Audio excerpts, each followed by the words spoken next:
Hello, everybody. As you guys come in, let me know where you're coming in from. Are we good in there, Dwayne?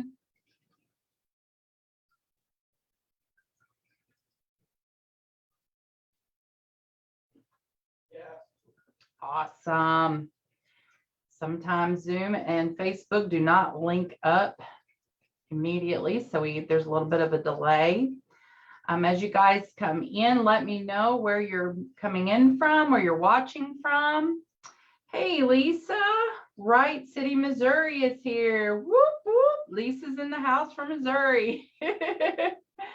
Glad you could join us tonight. As you guys come in, let me know where you're watching from. Also, let me know how long you've been an agent.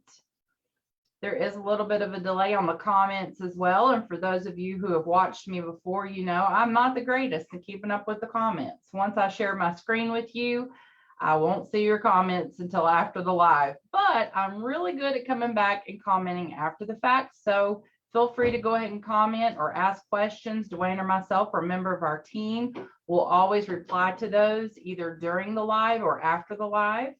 I see Felicia is here from Beltsville, Maryland. Congratulations being on tonight. Karen from Tallahassee, not too far from us. Welcome, welcome. Guys, as you come on, let me know where you're watching from. Also, let me know a little bit about you. How long have you been an agent? Maybe some fun facts like your average home price in your market. See, Lisa has been an agent from 2001 to 2008 and 2020 to the present.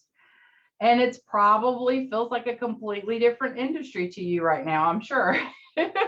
I know when we got involved in real estate back in 2001, it is completely different. It's different as night and day now. In fact, an agent that used to be in the business even 5 years ago that got out for a season and just got back in, they're going to find it's completely different. But that's okay. We have a saying around the office: we learn, we adapt, and we overcome. So we have got some good things in store tonight. I'm going to be talking to you guys about return on investment. I've got a calculator that I'm going to be giving out later, some other things for you guys to comment and sign up for, basically. So just stay tuned so you can get those goodies. Oh, thanks, Lisa. This is one that I've had for years that I typically wear with this shirt. So, so you're a newbie. Awesome. We love newbies because we don't have to reteach bad habits. We don't have to have you undo bad habits. We love that. Janelle is tuning in from Fredericksburg, Virginia. Yay! I'm actually originally from Virginia, not Fredericksburg, but a town, actually a city named Roanoke, but that is much further south than Fredericksburg. 18 months in North Carolina, and now start working on your license here in Virginia. Awesome. I know Virginia is a tough state. They've got different laws than some of the other states do since they're a Commonwealth. So some things that we may teach you may not apply there, but North Carolina is definitely a little bit more on board and like the other states. All right, guys, we're getting close. I'm going to go ahead and share my screen here in a minute. As you come in, let me know where you are tuning in from, city and state, maybe how long you've been in the business. Also, if you are watching this on the replay, go ahead and type in replay. We love coming back later and seeing, even months and years later, people who've watched our videos. We do actually do a lot of training. My husband and I do a training he does it every other Monday night, and then I do it the other Monday night. So all of these are in the group. For those of you who are new to the group, you can always go up and click, I believe it's under media, and you can go and see all of the lives. They are archived with all questions, comments, and everything. Mary Ann, new agent, 6 months, not doing so good, only one sale. Hey, you've got one sale in 6 months. That is amazing. I mean, I would venture to say you've got your money back from real estate, from your exam and all of your E&O and all that fun stuff. And Lafayette, Indiana. Woo! I love Indiana. That's gorgeous up there. And let's see here. I lost the comments. Oh, here we go. Kristen, South Central PA and Northern MD representation here. Awesome. I love to see agents that have their license in multiple states. That way, when you live close to the line, you can jump over. All right, guys, I'm going to go ahead and share my screen. Hopefully, Dwayne has it where I want it. Yep.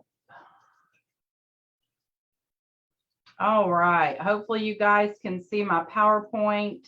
It should say how to maximize the ROI in your real estate business. If for some reason you cannot see that, let me know. I'm going to go ahead and maximize the screen. And we're going to jump right in.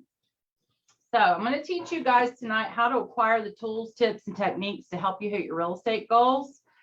Basically, we have to have a goal in mind, right?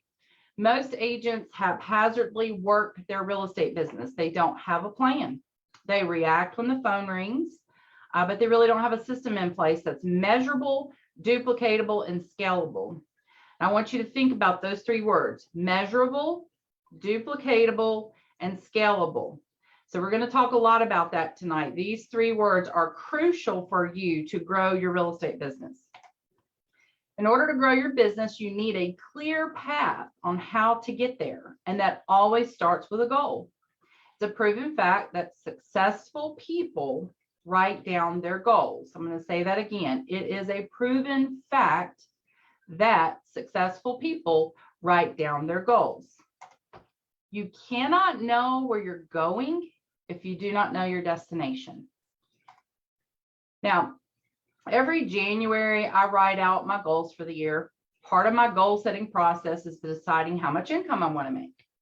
Now, I'm realistic with my goal, but I'm always optimistic, meaning I typically want to double my production from the previous year.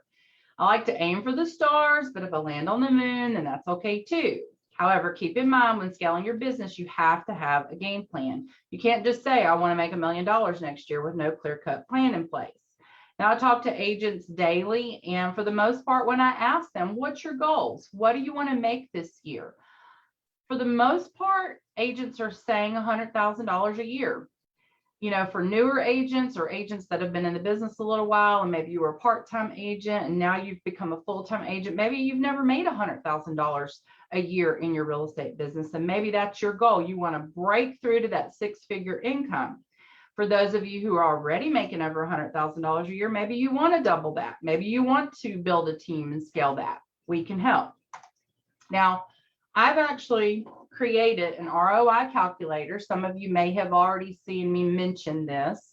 This was a labor of love. I actually sat down. I had a little bit different version of this that I've used for years. So I made this a little bit more user-friendly. It's not as complicated as the one I use. So it's kind of one of these plug and play calculators. You really can't mess it up. And so this is a great way for you to have a snapshot of your business. Remember, those who plan will succeed. So if you would like a copy of the spreadsheet, go ahead and comment in the comment section, ROI sheet, and we will make sure you get a copy of that. Now, I've also done a training video. I literally took each block step by step and explained, you know, what to do. Some of it's self-explanatory, your yearly goal, average home price. Those things are self-explanatory, but it gets a little bit more complicated down towards the bottom. And so I've done a training video. I'll also include that as well. So just go ahead and type in the comments if you're interested in getting a copy of this ROI sheet.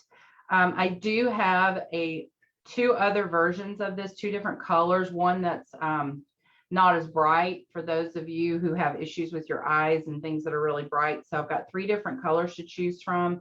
That way there'll be one that will meet everybody's requirements. So go ahead and write ROI sheet in the comments, even if you're on the replay, even if it's a year from now. Go ahead and type that and we'll make sure you get that.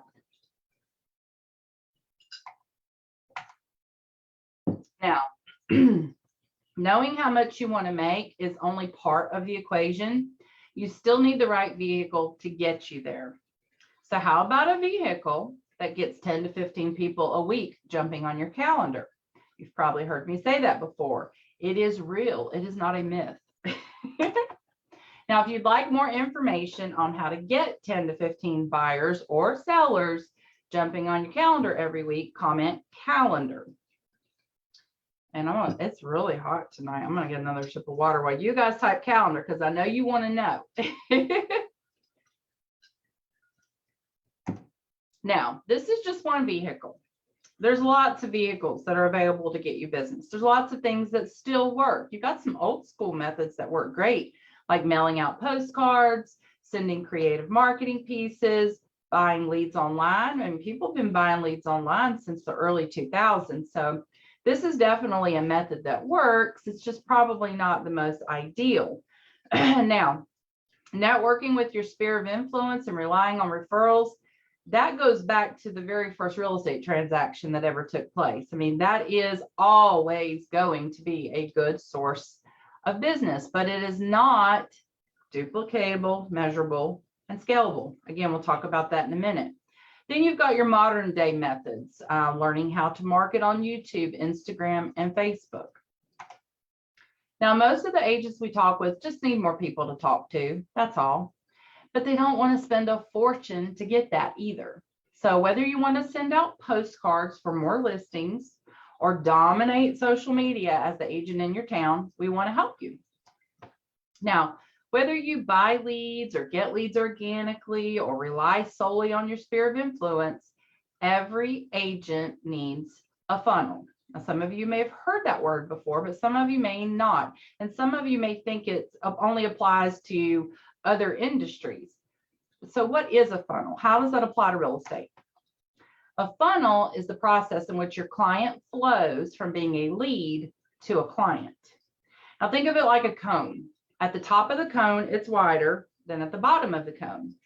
And when I was a kid, I would bite a hole in the bottom of the cone. My grandmother would yell at me every single time.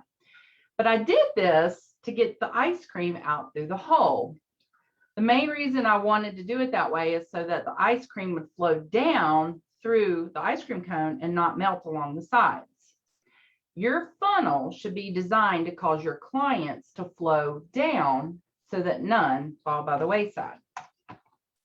I'd love to see if we can help you with your funnel. So I'd love to chat with you personally on a 15-minute Zoom call.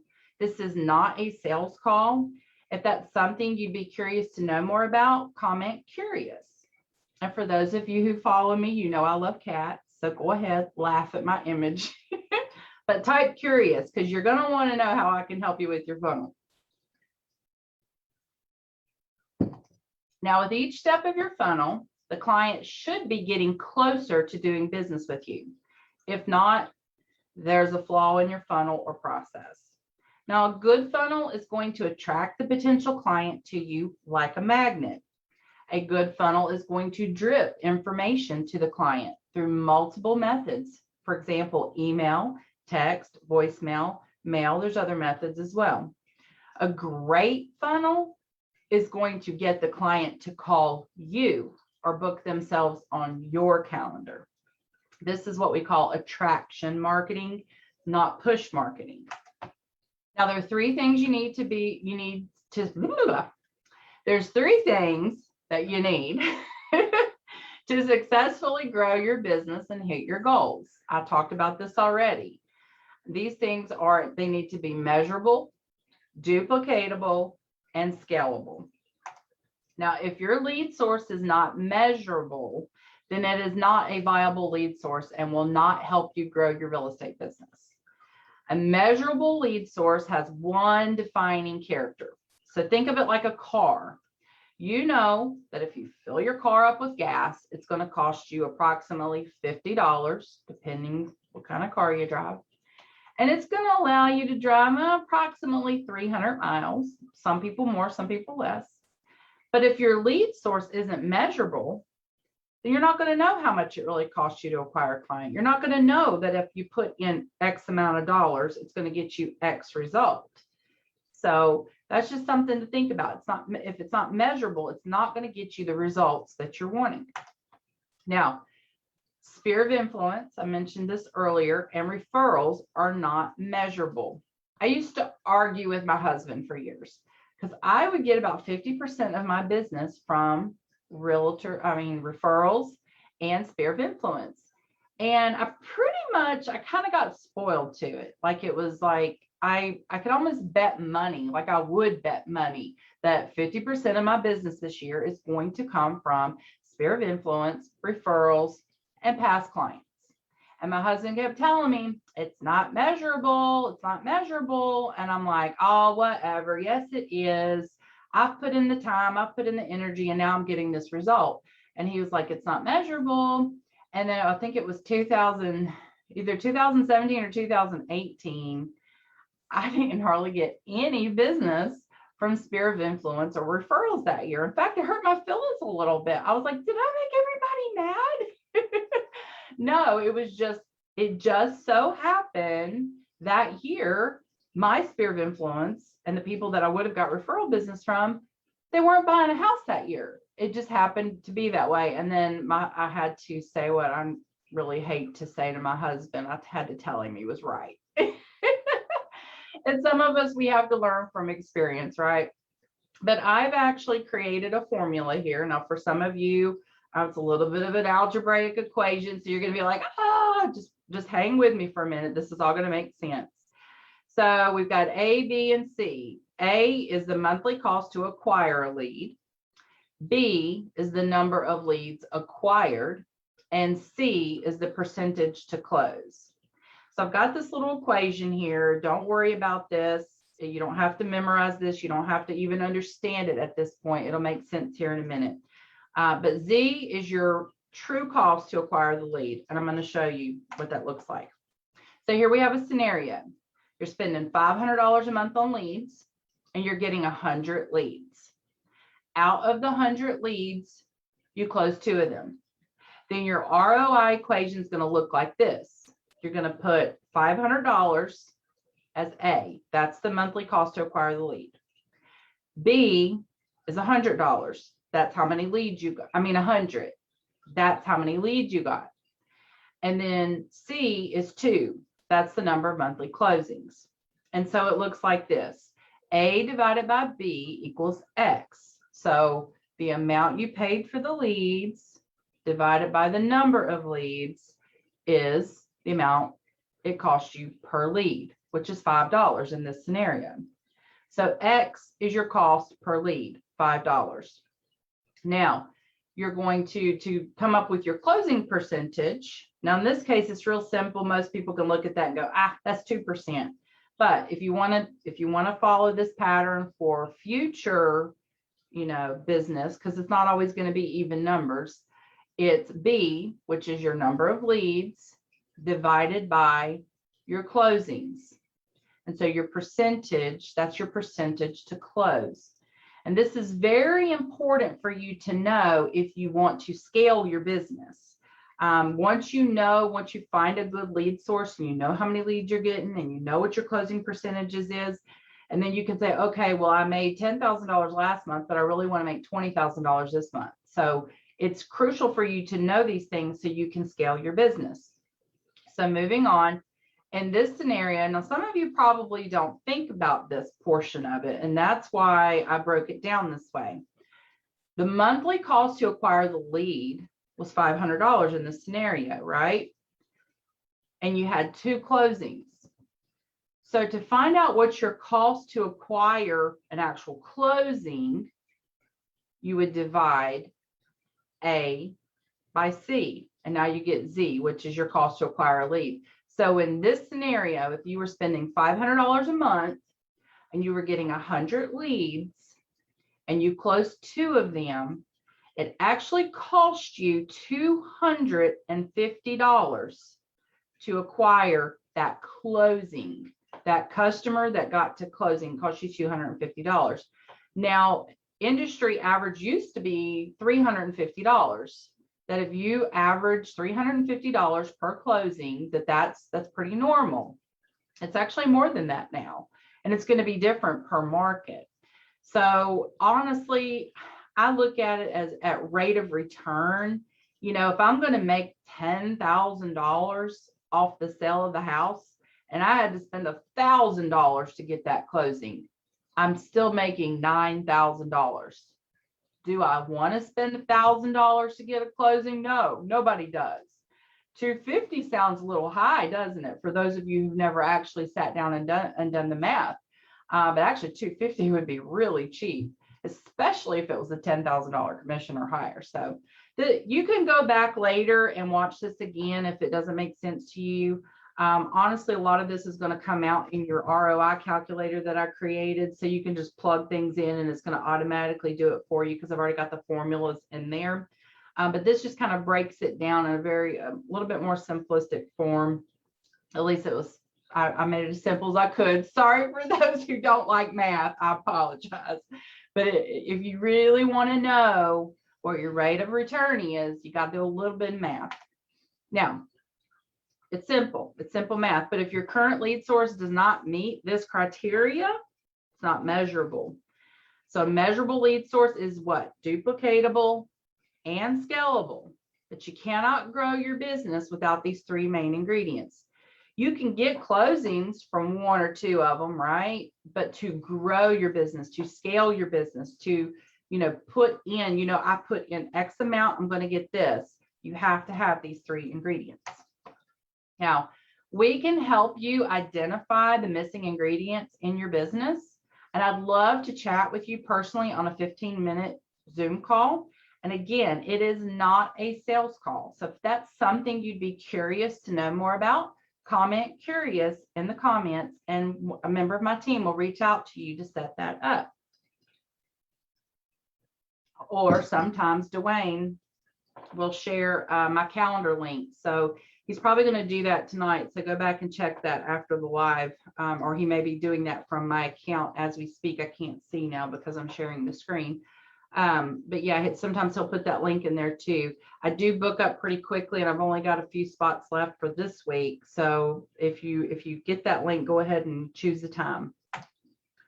Now, most online lead sources are not duplicatable and scalable. For example, Realtor.com charges per zip code. So if you have an entire zip code and there's only about 100 leads for that zip code per month, then you cannot scale it. Therefore, it's not duplicatable. Do you see what I'm saying? So you'd have to expand your coverage area, which may not be something you want to do or even can do based on data or other agents using the service in the area. I know when I used to buy leads from Zillow, gosh, it's probably been 10 years, whenever they first came out, whenever that was.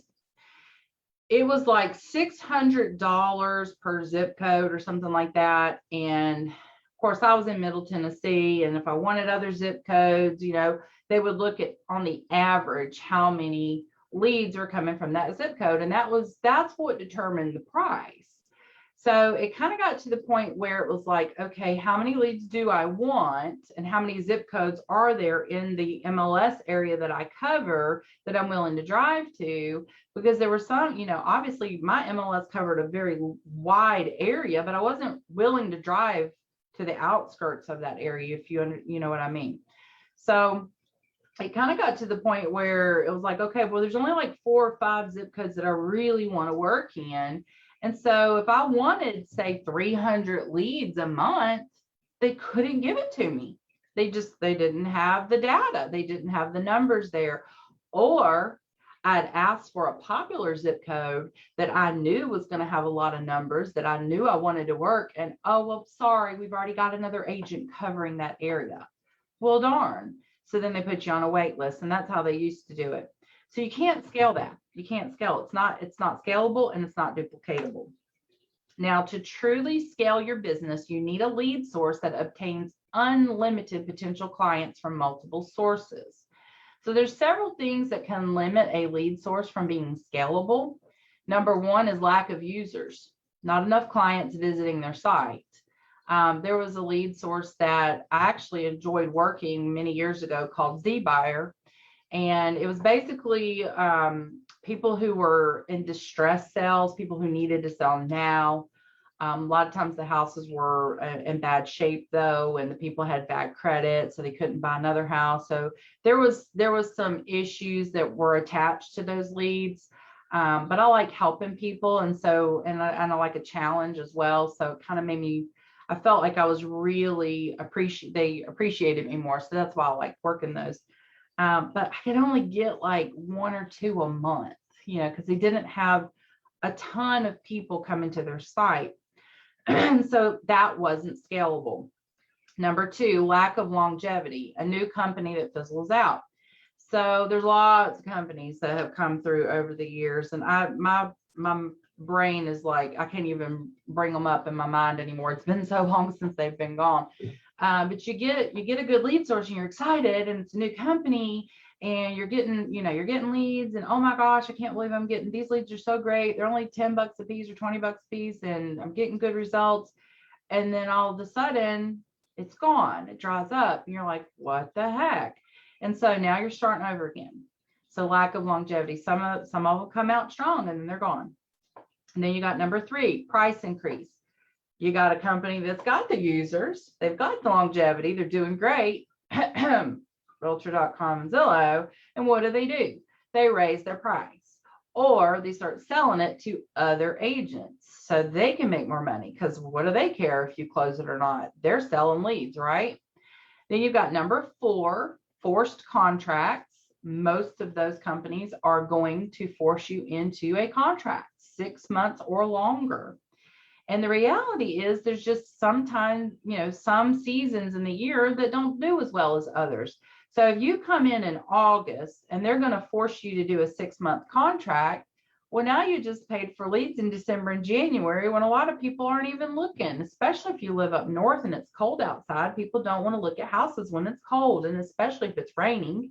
So it's kind of like at the end of the day, you're like, I don't want to buy leads in those months. Or, maybe you don't work the month of December, but they're forcing you to buy leads for that month. So that's another issue.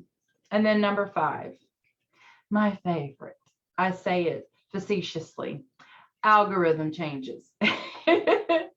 User experience changes on a platform, causing lead counts to decrease. So for those of you who are familiar with Facebook and their algorithms, years ago, you could market to people based off of lots of things. There was lots of things that you could market. You could base off of their age and where they lived. And there was things that were actually good tools. But then there were some things that, I kind of disagreed if you were, marketing to someone based off of color, for example. I definitely thought that was a problem. That is an ethical thing for a realtor. Like we would never do that anyway. And so I do agree with Facebook with that going away, that portion of it. But there were some good things in there that now it's like all gone. Like how do you market to them? How do you market to people now? You just have to like throw a huge net, right? Nope. There's ways to market to specific people that you want to target. I'll give you an example. People go and they like certain businesses, like Home Depot, for example. Do you think a renter is going to like Home Depot or Lowe's? Probably not. But a homeowner might, right? So you could base marketing, you could do a marketing plan based off of people who like Home Depot in your city.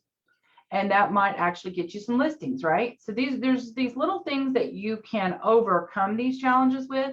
But again, all of these things factor into whether a lead source is scalable, measurable, or duplicatable.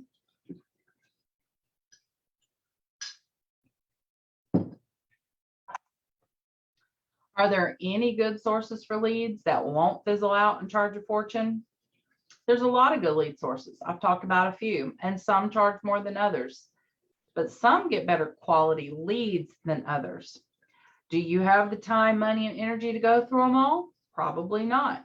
I know some of you may have a very small marketing budget or maybe none at all. You can't afford to experiment to find out what lead source is good or not.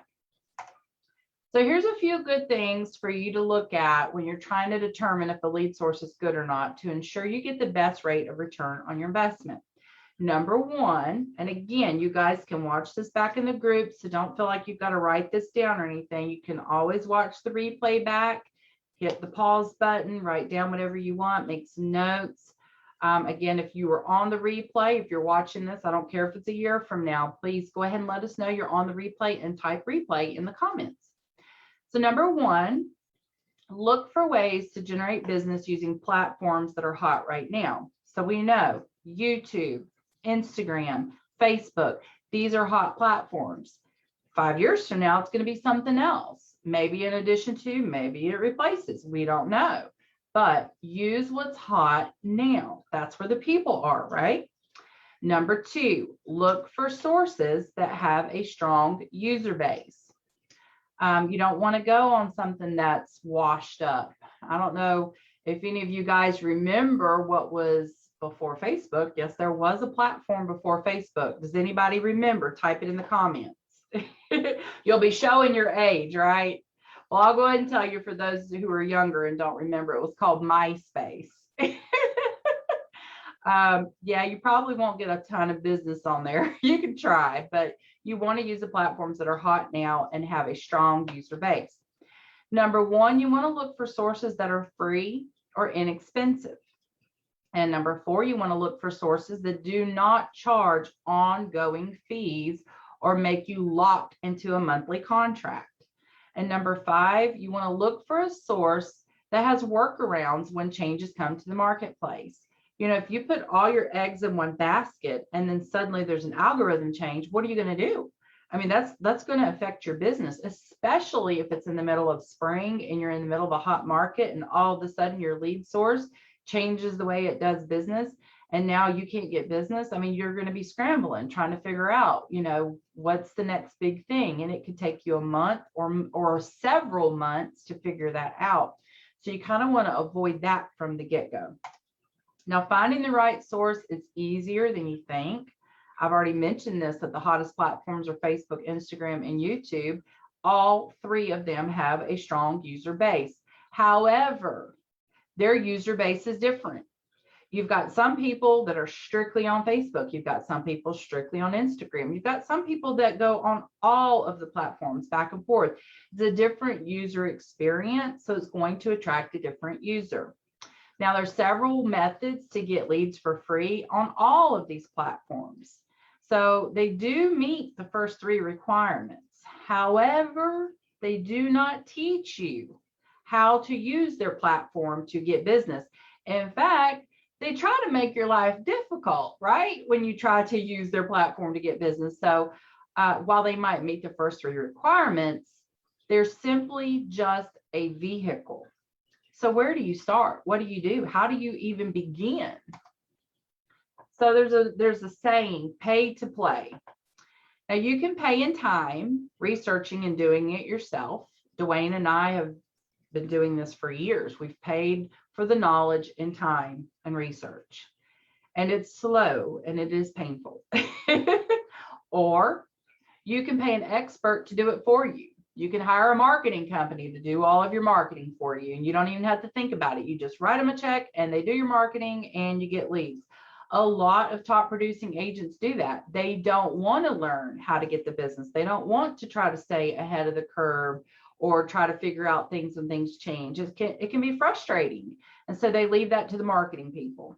Or you can learn from the experts and never pay anyone again.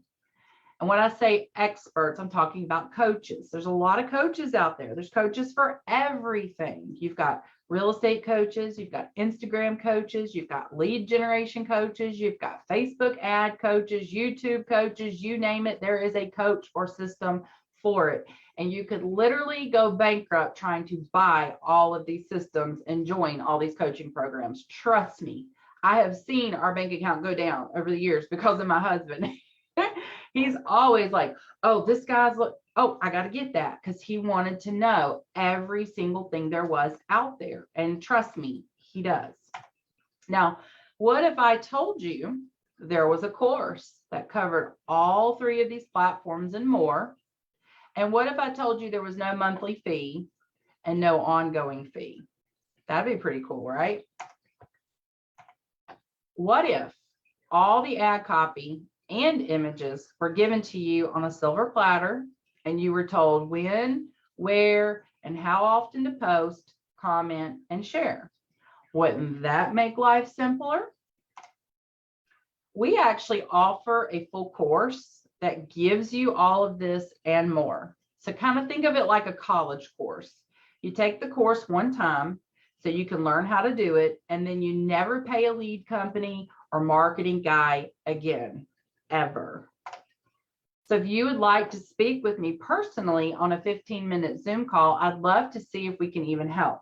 So this is not a sales call. Again, I'm not going to try to sell you anything. In fact, I don't even talk about pricing on anything on that call. So if that's something you'd be curious to know more about, comment curious. See my cute little kitty. I love kitties for those of you who follow me. So type curious if you would like to get on a 15-minute Zoom call.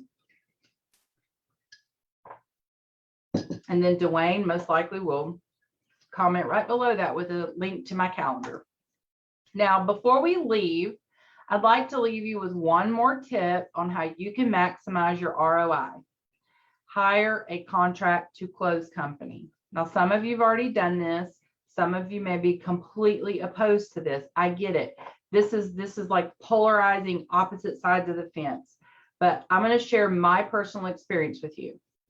I'm the type of person that when something new comes out, I immediately reject it. I don't like change. If I've got something that's working, why change it, right? Dwayne, on the other hand, as soon as something comes out, he's like, oh, I got to have it. I got to do it. That's new. That's cool. That's going to save me time. It's going to save me money. It's going to make me look cool or whatever. You know, he's got to have it. He adapts so quickly. Like, I'm almost jealous how quickly he adapts to things. And then he just runs with it. And he always just does so great. Whereas me, I'm like, I'm not doing that. Electronic signatures, for example, when they came out, however many years ago that was, you know, DocuSign, AuthentiSign, I was like, oh, no. I am going to my customer's house. I'm going to sit down with pen and paper. I'm going to look them in the eye. I'm going to have a conversation with them. They're going to sign this, and then I'm going to take it home, and I've got this document, and it's in my control, right? I am not sending them something through the email and them clicking on it, and they don't even get to sign it. That's crazy, right? 2 years. It took me 2 years to come around on that. And finally, what happened was I was literally in a situation where I had to get a document signed immediately. I didn't have the time to go to the customer's house to do this. And my husband was like, would you just send it electronically? Come on, Amanda. So I did. And I was like, well, that was kind of easy. So I tried it on another transaction and then another one. And all of a sudden I'm like, oh, why did I fight this? This is making my life so much easier. And of course, now everybody uses it, right? Same thing with a contract to close company. Dwayne jumps on board immediately. He gets in with contract to close literally as soon as this comes out on the market. Like, he was doing contract to close, I don't know, 7, 8 years ago when it first came out, when it first became a thing. And of course, I was like, oh, no, nobody's handling my paperwork. I'm going to cross my T's and dot my I's and make sure my client's covered. But what I didn't realize is I do that on the front end, and then they chase all of the other paperwork, and then they're, you know, making sure all of the things are lining up with the title company. A lot of that busy work, right? A lot of that stuff that just really bogs you down as a realtor. I even used to tell people that I felt like, you know, gosh, I felt like when I got my real estate license, I was going to be driving around showing houses all day, looking pretty, you know, and then doing just a little bit of paperwork and to get a check, right? No, it's like driving around 10% of the time and 90% of the time doing paperwork or putting out fires, right? And so when I hired a contract to close girl, the first transaction went surprisingly well. And I was like, okay, I'll give you another one.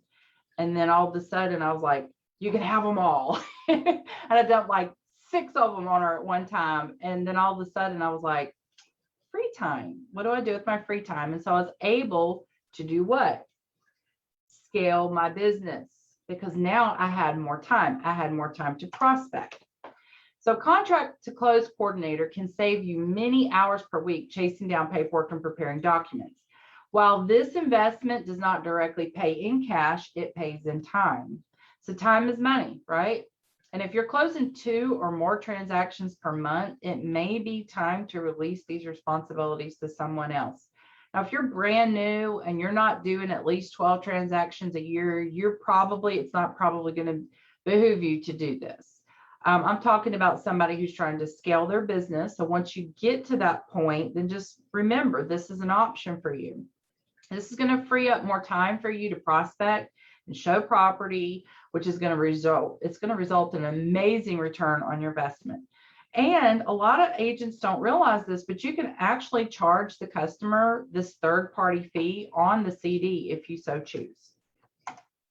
Now, if you'd like to speak with me personally on a 15-minute Zoom call, I'd love to see if we can help you take your business to the next level. I've said it many times. I'll say it again. This is not a sales call at all. This is just you and me chatting. I'm going to ask you some questions about your business. I'm going to have my marketing team prepare you a strategy plan.